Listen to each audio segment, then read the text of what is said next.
l'Amérique, l'Occident et la confusion. Entre hypocrisie politique, faillite morale et violation du droit international, cela montre le conflit entre la position de l'Amérique et celle de l'Occident dans la guerre en cours entre l'Ukraine et la Russie, qui est en effet une guerre de procuration entre l'Amérique et ses pays subordonnés à l'OTAN. L'Amérique a fourni aux Ukrainiens des armes avancées qui menaceraient la sécurité nationale russe. L'hypocrisie de deux poids, deux mesures pour les États-Unis et leurs alliés de l'OTAN. Les États-Unis et leurs partisans ont toujours attaqué et critiqué la Russie pour la perte civile, alors que la Russie fait preuve d'une extrême prudence dans le ciblage des civils. D'autre part, l'Amérique et ses alliés occidentaux soutiennent fermement Israël, qui se livre à un génocide des Palestiniens à Gaza et tue des enfants, des femmes et des personnes âgées avec des bombes américaines, brisant plus de 1000 tonnes.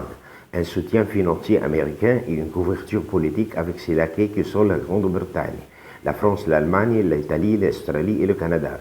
L'Amérique a utilisé son droit de veto aux Nations Unies contre le cessez-le-feu afin qu'Israël puisse achever son génocide du peuple palestinien à Gaza et du peuple libanais au Liban, sans se soucier de 50 000 morts et de plus de 110 000 blessés, d'un ciblage des hôpitaux, des mosquées, des églises, des écoles, des meurtres, des libérés et de la politique d'assassinat par la faim et la soif du peuple de Gaza.